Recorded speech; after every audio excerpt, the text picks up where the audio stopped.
तीन प्रश्नों के उत्तर। अकबर बीरबल की कहानी।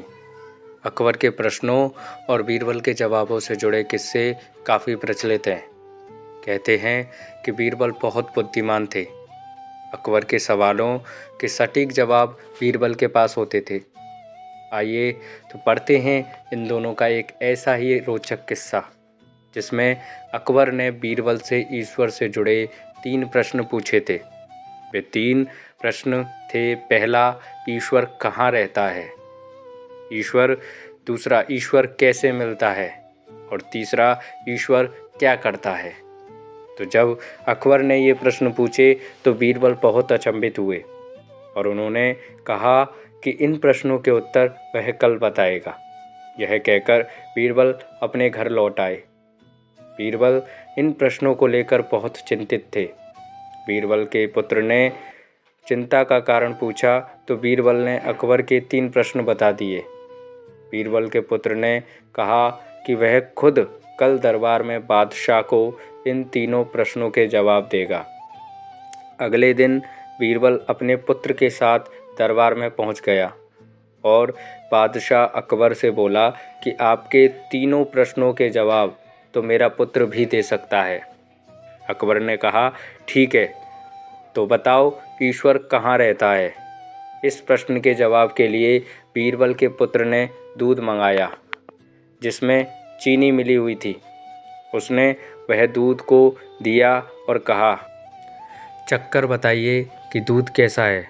अकबर ने चक्कर बताया कि दूध मीठा है। तब बीरबल के पुत्र ने कहा, इसमें चीनी दिख रही है? अकबर ने कहा, नहीं, इसमें चीनी तो नहीं दिख रही है, वह तो दूध में घुली हुई है। बीरबल के पुत्र ने कहा, जहाँपना ठीक इसी तरह ईश्वर भी संसार की हर चीज़ में घुला हुआ है, लेकिन दूध में घुली हुई चीनी की तरह ही वह भी दिखाई नहीं देता। अकबर जवाब से संतुष्ट हो गया। अकबर ने दूसरा प्रश्न पूछा, ईश्वर कैसे मिलता है? इस प्रश्न का जवाब देने के लिए बीरबल के पुत्र ने दही मंगवाया। बीरबल के पुत्र ने अकबर को दही देते हुए कहा, जहाँपना इसमें मक्खन दिखाई दे रहा है। अकबर ने कहा, दही में मक्खन तो है, लेकिन दही मथने पर ही मक्खन दिखाई देगा। बीरबल के पुत्र ने कहा, जी जहाँपना, ठीक इसी प्रकार ईश्वर भी मन का मंथन करने पर ही मिल सकते हैं। अकबर इस जवाब से भी संतुष्ट हो गया। अकबर ने तीसरा प्रश्न पूछा, ईश्वर करता क्या है?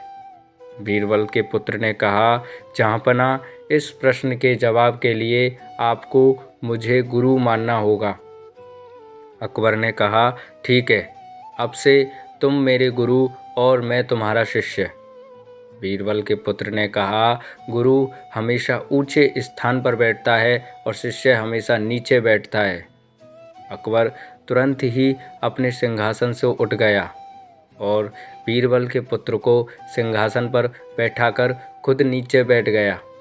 सिंहासन पर बैठते ही बीरबल के पुत्र ने कहा, जहाँपना यही आपके तीसरे प्रश्न का जवाब है। ईश्वर राजा को रंक बना देता है और रंक को राजा बना देता है। अकबर इस जवाब से भी संतुष्ट हो गया। तो दोस्तों, इस कहानी के बारे में आपकी क्या राय है, कमेंट करके ज़रूर बताएं। और कहानी अगर अच्छी लगी हो तो लाइक और शेयर ज़रूर करें और चैनल को सब्सक्राइब करना बिल्कुल भी ना भूलें। और कहानी सुनने के लिए बहुत बहुत धन्यवाद दोस्तों।